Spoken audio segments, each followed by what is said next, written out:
You are the most important relationship. Before you swipe, text, or worry about being too much, start with you. Grow Therapy helps you build self-worth, set boundaries, and show up as your full self. Whether it's your first time in therapy or your 50th, Grow makes it easier to find a therapist who fits you, not the other way around. They connect you with thousands of independent licensed therapists across the U.S., offering both virtual and in-person sessions, nights and weekends. You can search by what matters, like insurance, specialty, identity, or availability, and get started in as little as 2 days. And if something comes up, you can cancel up to 24 hours in advance at no cost. There are no subscriptions, no long-term commitments. You just pay per session. Grow helps you find therapy on your time. Whatever challenges you're facing, Grow Therapy is here to help. Grow accepts over 100 insurance plans, including Medicaid in some states. Sessions average about $21 with insurance, and some pay as little as $0 depending on their plan. Visit growtherapy.com/booknow to get started. That's growtherapy.com/booknow. growtherapy.com/booknow. Availability and coverage vary by state and insurance plan.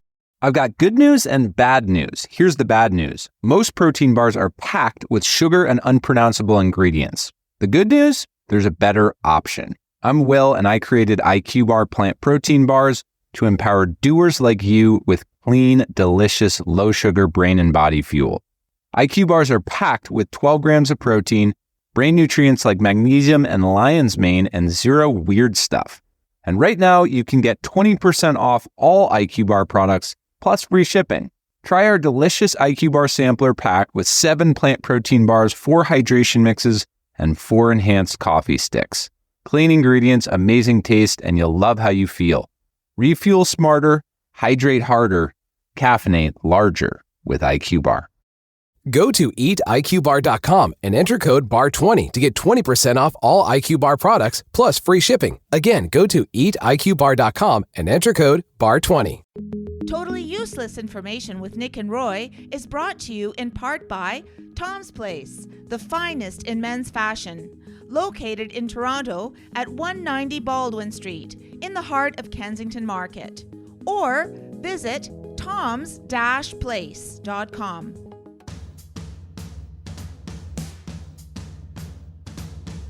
It's everything you never needed to know. This is Totally Useless Information with Nick and Roy. Listen, laugh, and learn. What sport did William Morgan create? What do soccer balls and rugby balls have in common? Hi, I'm Nick. And I'm Roy. This week, we scour the internet to find out these useless tidbits just for you. Plus, we'll answer your questions in our mailbag segment. A listener wants to know if the word heck is a swear word. Heck no. And in the news, scientists want to know. They really want to know how many times you pass wind. Totally useless information. It's everything you never needed to know. Welcome to the show, 100 countries around the world. Thank you very much for joining us. And we just can't stop doing this. We keep showing up where you listen to us week after week. I just want you to know that I passed wind during the portion where you said how many times do you pass wind. Well, scientists want to know, and there's a way for them to measure. In the meantime... Sports. Play ball. So let me get right to the teaser, because I know people are wondering what the soccer balls and rugby balls have in common. Don't you want to know? Well, you got a lot of balls there, Nick. Thank you. Soccer balls and rugby balls were once made by inflated pig bladders. Ooh.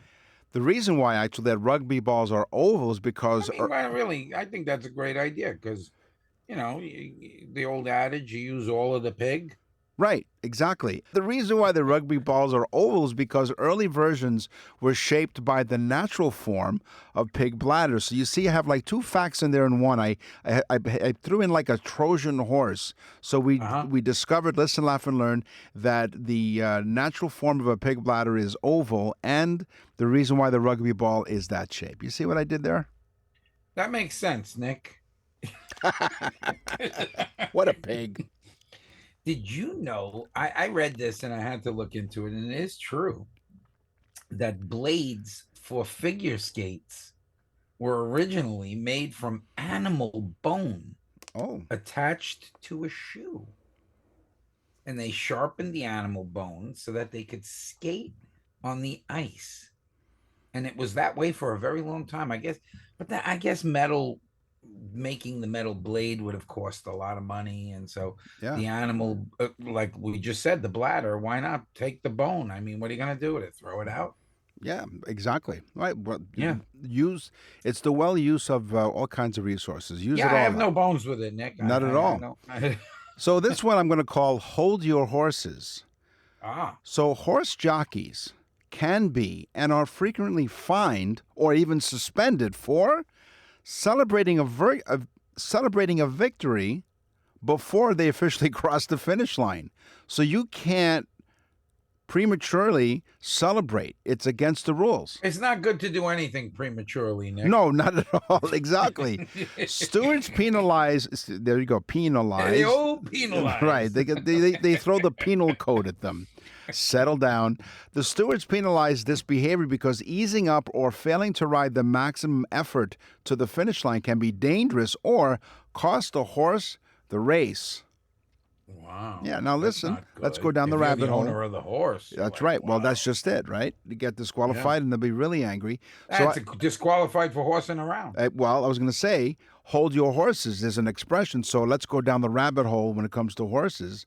Hold your horses, the expression is derived from the literal need to pull back on the reins of a horse-drawn carriage or to stop or prevent the horses from rushing. It is. Of course, if you were getting out of the carriage, you'd say to the guy, "Hey, hold the horses." Right, exactly. So Hold they your would, horses. they control the horses in busy streets or in early transportation. Makes sense, Nick.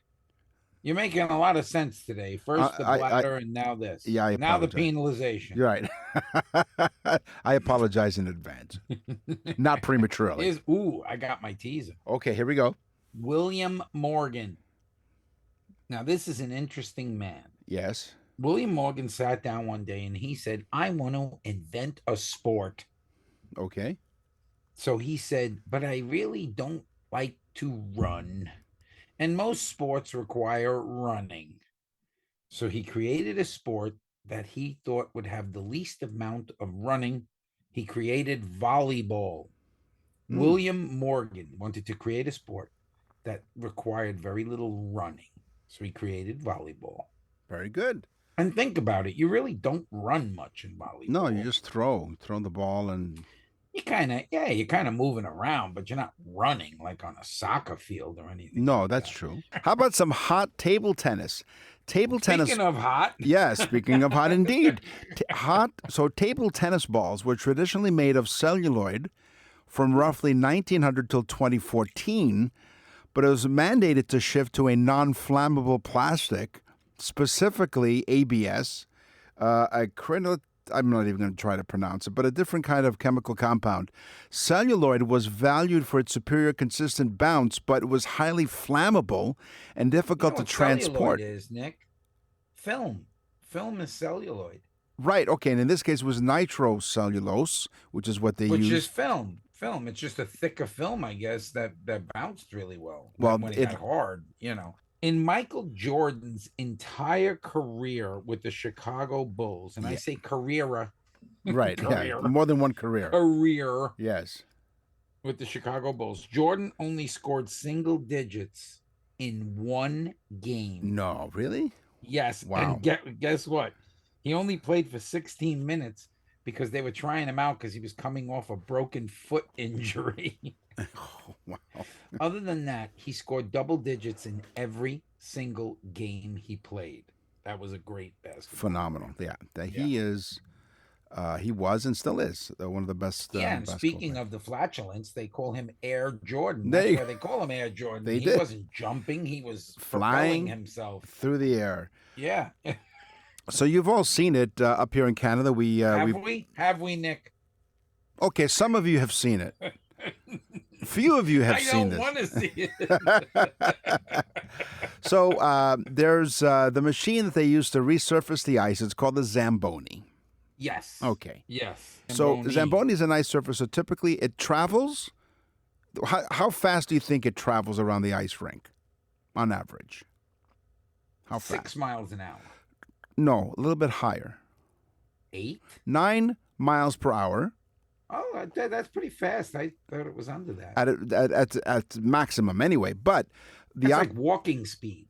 as a matter of fact, the operators usually drive them at a slower, steadier pace, maybe 4 to 5 miles per hour, while the resurfacing of the ice to ensure a smooth finish. You don't want to go too fast. The Zamboni was invented by Frank J. Smith. Zamboni. No, Zamboni. It was Zamboni. Yeah, In 1949, Frank Zamboni was an inventor and rink owner, developed the machine originally based on a Jeep chassis. Chassis, yeah. Or you can say chassis. It doesn't matter. Nick. Sorry. Jeep 345 comes around too soon. It's based on a Jeep chassis. It's 5 o'clock somewhere. Apparently not here. It originally. Apparently, Nick's been drinking for hours. Yes, on my chassis. And so, it would be funny if the guy's name was like Louis Ice Scraper, right? And they named it Zamboni. Zamboni. Well, his name is Frank J. Zamboni, and it was originally based on a Jeep chassis to improve the ice quality on his own Iceland skating rink. Brilliant. Yep. I mean, not a very big production, I guess, because how many ice rinks are there? But I guess every ice rink uses his equipment. Absolutely, So yeah. cool. Because it's one of those things like you use like Kleenex for facial tissue, or Q-tips for those ear things that you shouldn't be poking in your ear. But yeah, it's like a name brand that becomes symbolic. Yeah. This is a wild one, Nick. Yes. The NBA for 10 seasons. Now, you folks, you have to stay with me and think about this one. Okay. From 1994 till 2003, 10 seasons. Okay. The championship team had either Steve Kerr or Robert Horry on their team. Wow. It's crazy. Yeah. So for 10 years, this guy, Steve Kerr and Robert Horry, either one was on the team or both, depending upon, I guess, whether they got traded or not. I didn't get to see whether they were traded to another team that won. But for 10 seasons, that is insane. Yeah, you knew, guaranteed. Just like Tom Brady, right? You almost knew that he was going to be in the Super Bowl. What did he play, Nick?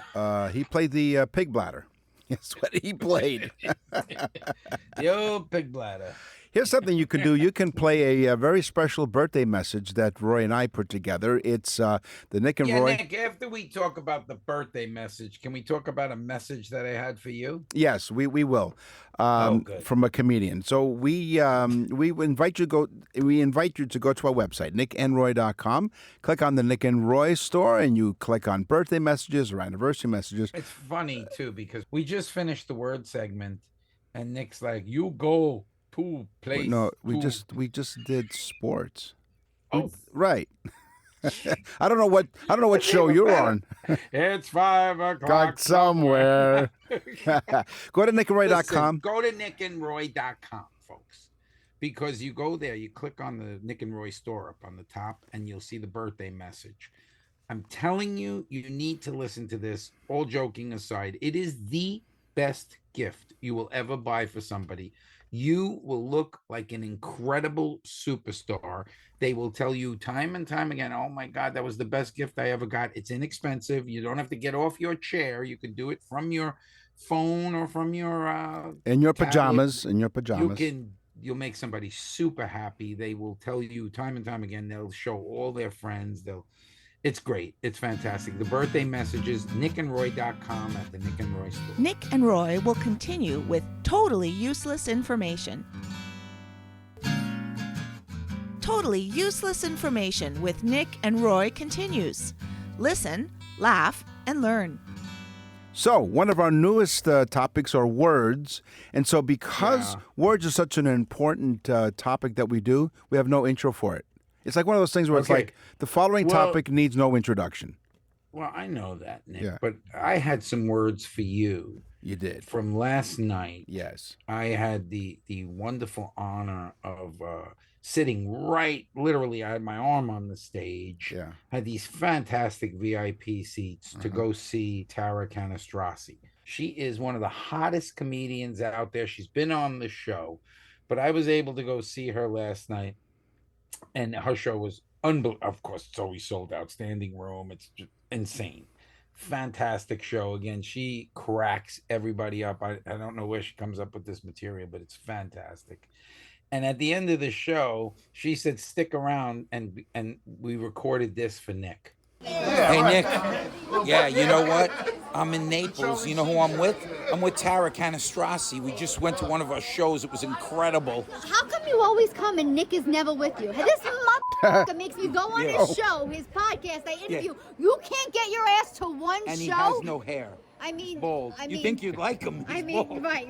His head reminds me of a penis, but I guess not. Anyway, Nick, you're bald. I really wish you were here tonight. It was an interesting night. And it would have been more interesting with you because you're so easy to make fun of. Yeah. There you go. It was great. Yeah. It was so funny, and we had such a great time. So thank you, Tara. Well, let me tell you something. So as an aside here, there's such a thing as Canastrasi oil. Did you know this?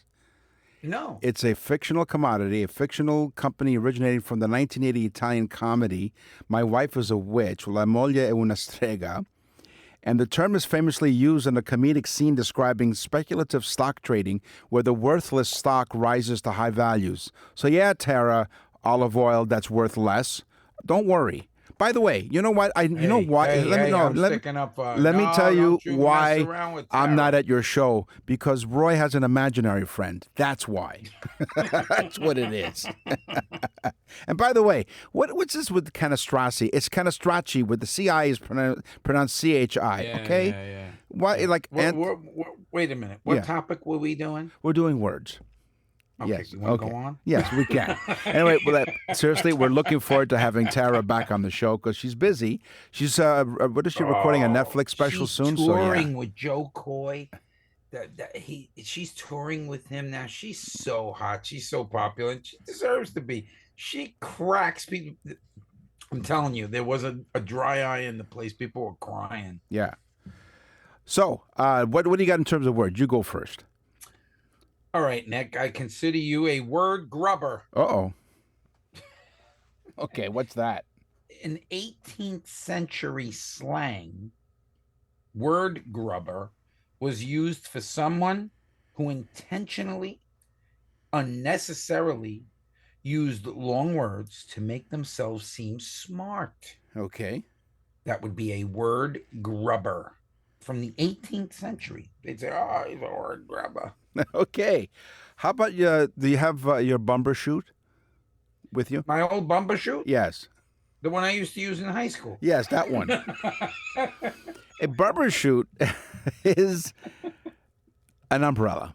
It's a like in a British word, as you would imagine. So the bumper bit is a variant of brolly, and the shoot is because it looks like a parachute. It's really a fancy word for umbrella, but it comes from the British bumbershoot. Do you think they still say that? Did you bring your bumbershoot? Hello, mate. Do you have your bumbershoot? It looks like rain. I hope you brought your bumbershoot. All right. Samuel Johnson left the letter X out of his English dictionary. Okay. Claiming that no word in the English language begins with the letter X. Then we x-rayed his head and realized he had no brain. Right. No, but he intentionally, Samuel Johnson, in his English dictionary, which is Samuel Johnson's dictionary, right, he left out the letter X, claiming there were no words worth putting, I guess, into the dictionary. Was he playing his xylophone at the time that his head his... Nick, I don't know. It's extremely... It is. Now, Roy, by the way, Roy performs down in the southwest part of Florida. If you're visiting there, you might want to visit his website, musicbyroy.com. The reason why I bring that up is because perhaps he might perform as part of a hootenanny. Oh, the old hootenanny. Hootenanny. It's an informal gathering with folk music. Although, Roy, it's not exactly folk music. What did you say, Nick? Folk. You cursing no, music? it's folk You music. said folk music? Yeah, I'm not like Tara Canastracci. So hootenanny is a successful linguistic export, and indications are that it made direct musical sense. It arose in about 1940, and I was there. The first examples are from a newspaper in Seattle where it says, "The New Dealer's Midsummer Hootenanny. You might even be surprised. Dancing, refreshments, and door prizes." It was basically a lot of country music and folk music played at these events. Yeah. Hootenanny. Going down to the hoedown, there'll be a hootenanny. Hootenanny, yes. Wow. Yeah, last night at the comedy show. Yes. I'm waiting in the original thing, like the line that they have where they put the VIP people in this line, and there's these guys there with their wives, and they're talking.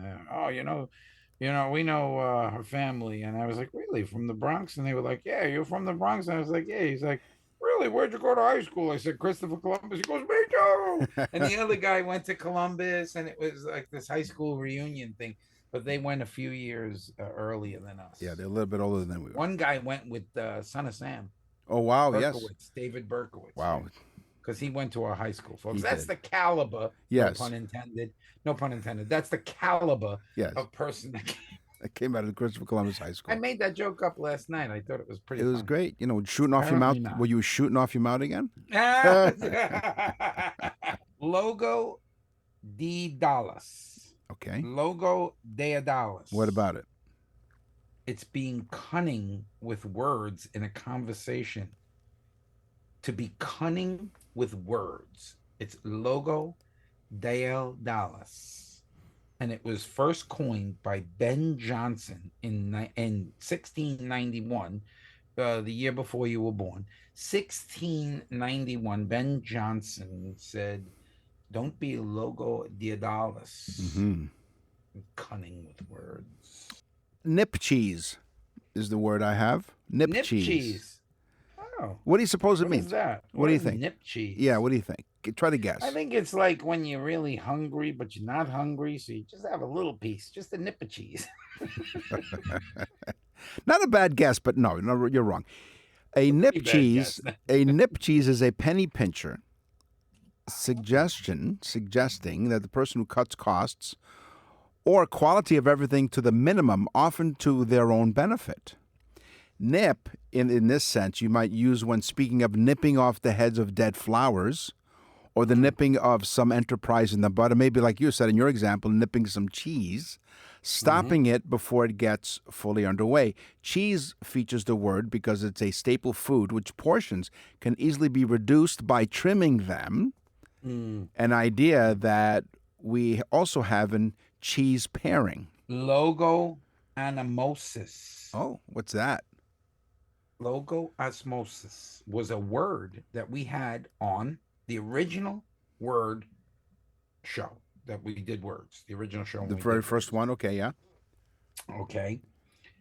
But and it was I never wrote it. Oh, I got it. Yeah. So logo osmosis was the word for forgetting a word that you already know. Remember we did that? So like if you say, oh, what was that word? Right. That's logo osmosis. I don't remember it, but tell us about it. Osmosis. Logo Right. osmosis. Okay. Okay. But logo messia Right. is the utter disgust of a certain word. So if there's a word that you hate, that's logo messia. Okay, so you know what I hate? When people take the word especially and say especially. Incorrect. Or espresso and say espresso. Wrong. Right? Yep. Don't you hate that? Or Canastracci is Canastracci. Right? It's the same thing. Nick and Roy will continue with totally useless information.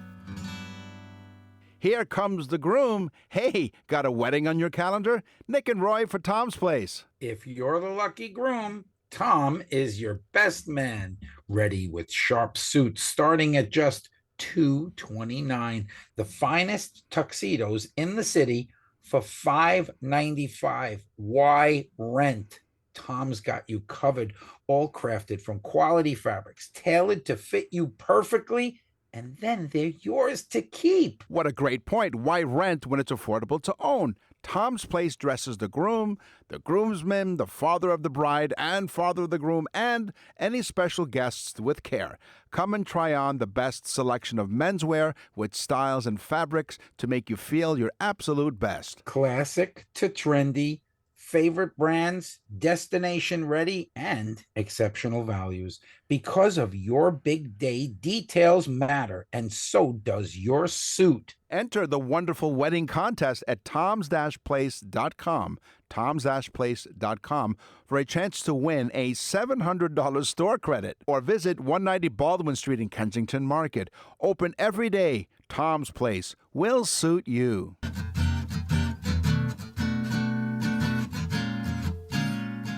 We're back with totally useless information with Nick and Roy.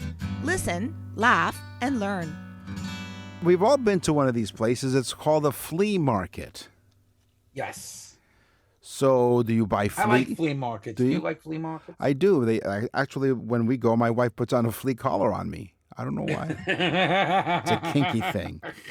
One theory point. She replaces that leather one with the studs. Right. She does call me a stud, come to think of it. One theory points out, you call it a flea market. It points out to a bargain hunter, maybe a nip cheeser. The old nipple cheeser. Who declared one of the largest outdoor bazaar markets in Paris in the 1880s, Le Marché aux Puces. The market. The old marché aux puces. The market. the market. Let me finish. Skirt the line. Let me finish.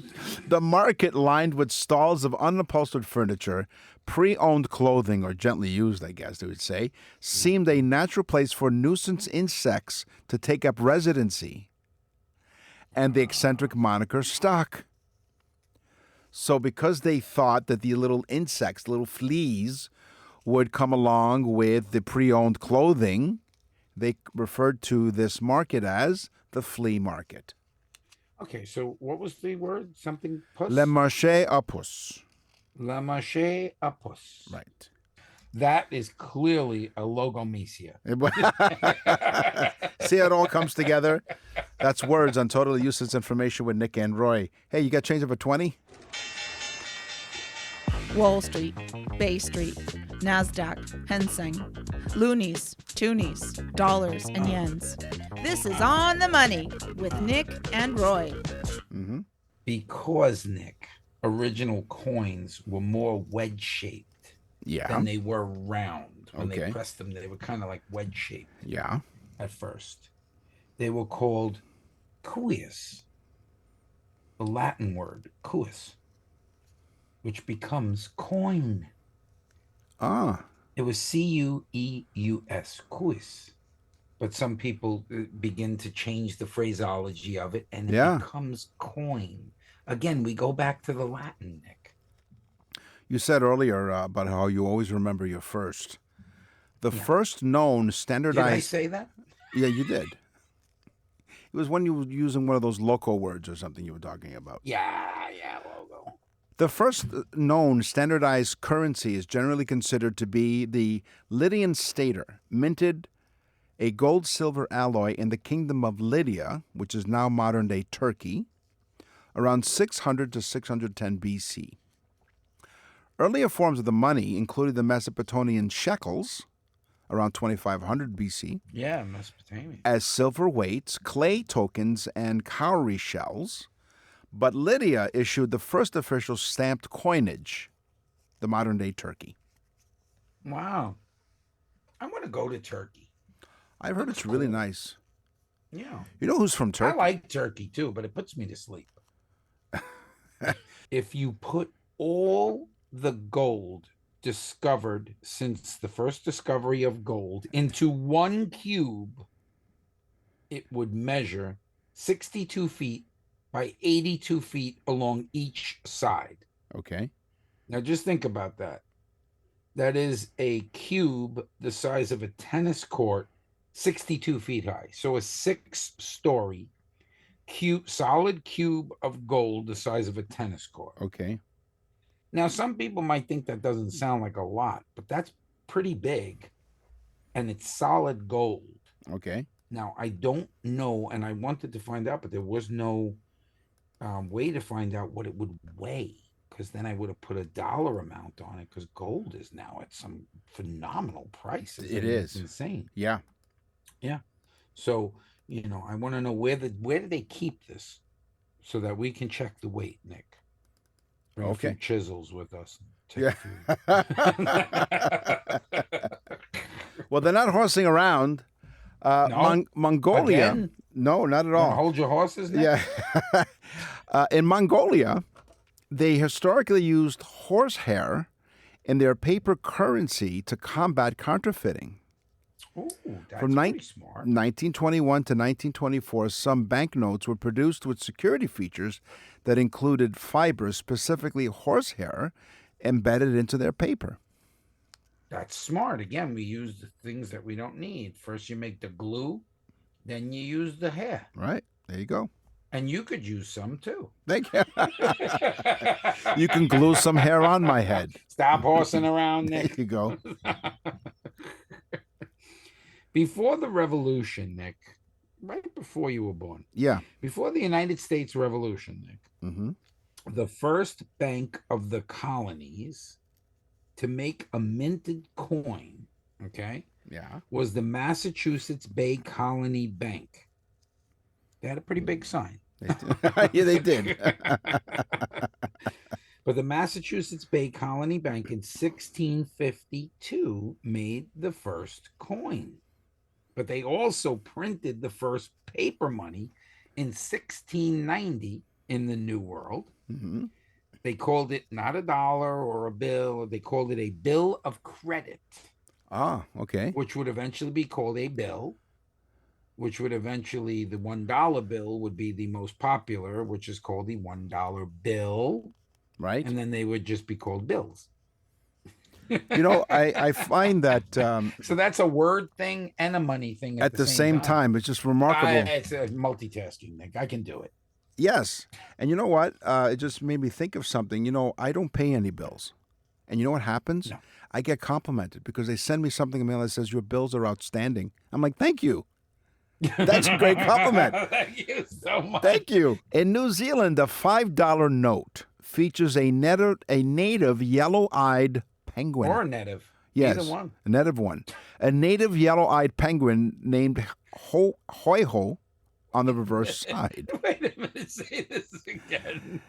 In New Zealand, the $5 note features a native yellow-eyed penguin known as Hoi-Ho on the reverse side. In fact, while I was paying my bills, it's like, Hoi-Ho. Exactly. Yes. Penguins polish their rocks before they present it to their significant other, They're loyal animals. They are.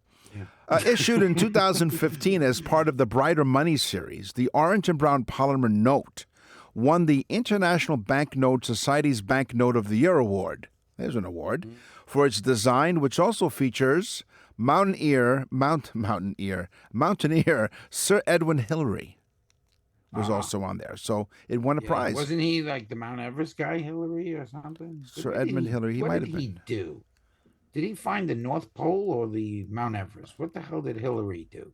Well, I don't think it'd be the North Pole because penguins are only in the South Pole, remember? Maybe he found the South Pole, Hillary. Was that the expedition? Sir Edmund Hillary, 2008?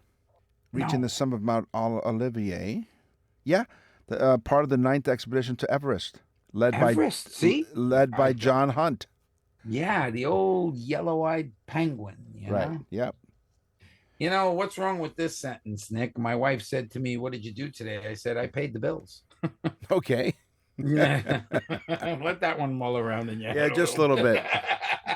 Said you do anything else? Nope. But I do multitask. Yes, you do, apparently. To pay homage, Nick. Yes. Or homage. Homage. Whichever. Hey, when you're in France, eat Belgian bread. Eat nip cheese. So Yeah. To pay homage to the 13 colonies, the founders ordered the $1 bill, which was the most used bill at the time, Right.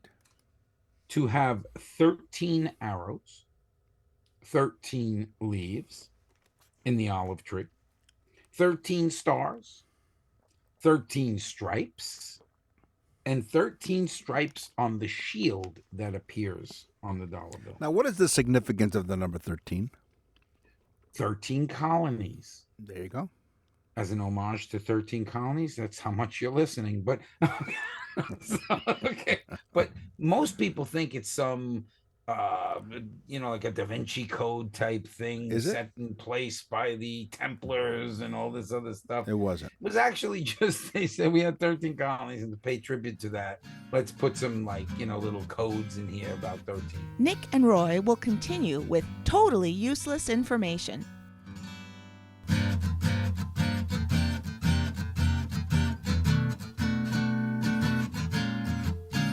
You're listening to Totally Useless Information with Nick and Roy.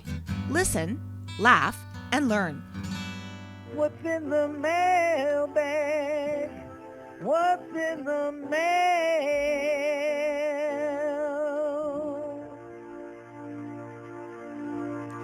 Darlene from Windsor, Ontario. Windsor is one of our radio stations, actually, on the iHeartRadio Talk Network. Coast to coast to coast.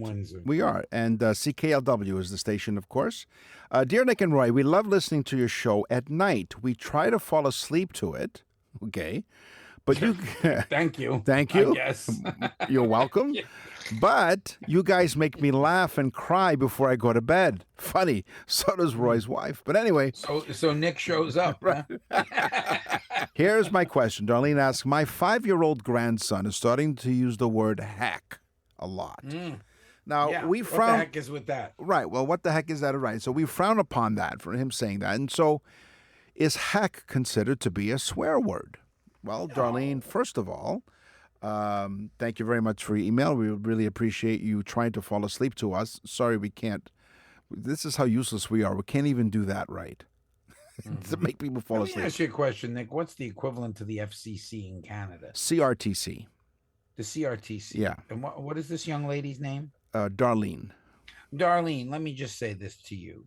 With the way we have to sanitize this show for the radio, we can say heck. Right. A new study shows, Darlene, that one of the least offensive swear words is heck. Now, some people... So it is considered a swear word. It is, but it's the least offensive one. So some people may still take offense to it since it's a euphemism for hell, which is frequently considered a bad word and viewed as a stronger and more offensive. But use heck to show you're annoyed, surprised, confused, or to add emphasis to something you say. To heck it is. Harmony. Yes. From Burlington, Vermont. How perfect is that? I thought to myself, beautiful. A hippie. A hippie. No. Harmony. Harmony. What name's the kid Harmony? She says, I love to listen to your show. Thank you. I really think you guys are so funny. My mother is 86 years old. She listens to you guys every week. Her name is Betty. So shout out to Betty. On the show today, we talked about money, we talked about sports, we talked about words, and we had this girl. How come you always come and Nick is never with you? Yeah, okay, yeah. It's time for the news. And now, from around the corner and around the world, this is TUI News. A team of scientists at the University of Maryland, UMD, the old UMD. UMD, is gathering a first-of-its-kind data through a device that you can put on your underwear. Well, wait a minute. What kind of data are they collecting from someone's underwear? These smart underwear is able to track whenever a person passes wind or farts. Oh. It may sound silly. They should just hang out with me. They don't even need special underwear. That's right. They should just stand like a foot behind me. Or Bring three. a notepad. And a new pen. Right. Don't laugh. It may sound silly. It may sound silly, but this information can be a big help. It could be a big benefit to our health. Or you could say it like that, too. Right. According to the lead scientist behind the effort. Okay. Yeah. So, while the smart underwear. Right. Yes. Is there a chip in this underwear? Well, let's see how it works. So, Dr. Brantley Hall, his lab looks more like a factory with multiple 3D printers running at all times. The machines are working constantly to produce devices about the size of a nickel that goes on your underwear. Ah, yeah. Where do they place it? I hope. Well, in this case, they're placing it towards the rear of the underwear to pick up the flatulence. Well, let's see. Let's continue on to find out. We thought maybe we can advance our science by making a new type of wearable device that can have people wear all day. And it'll teach the scientists of UMD, the cell biology and molecular genetics department. A team of scientists developed a device that tracks how many times a person farts. Okay, so and what would they do with this information, I want? Well, let's see. So there's no scientific baseline in what constitutes a healthy amount of passing gas. But right, that's what I'm saying. So what's the big... So Dr. Hall wants to change all that. So more than one... Dr. Hall. So... more than 1 in 5 people report excess intestinal gas. Intestinal. Maybe it's intentional gas. As opposed to I call it intentional. Sometimes when I'm in the elevator, I just want to see the people's faces. Yeah. Weapons of mass destruction. More than that one up, computer. Yes. More than 1 in 5 people are reporting excess intestinal gas, but right now there's no objective measure of whether that's telling the truth or not. So we need a baseline. That's right, to continue the research. So initially, Dr. Hall and his team conducted a smaller study with undergrad students. Now, they're going bigger, launching the Human Flatus Atlas. Oh, the Flatus Atlas. Right. It is a national study where anyone in the country can participate in the United States, is where this is from. When you sign up, a smart underwear device is sent to your home. You'll have to wear the device for 3 days in a row. 3 days in a row, you're going to wear the same underwear. I hope not. They're looking for people across the spectrum to participate, including those with high-fiber diets and don't fart a lot. Oh, this is a really gross situation. But hold on. So these are the people who have high-fiber diets. He calls them Zen digesters. I have a very high fiber. I know that. So then those who do fart a lot, he calls hydrogen hyperproducers. Yeah. Yeah, they'll probably nix you off the earth because right. you're producing too much hydrogen. Now You're a global warming problem. there's your source of global warming. You're going along with the hamburger. Our current maximum number of flatulence is 175 times per day. No, who farts 100 some odd times a day? That's what they're looking to study, and our current minimum number is 4 times per day.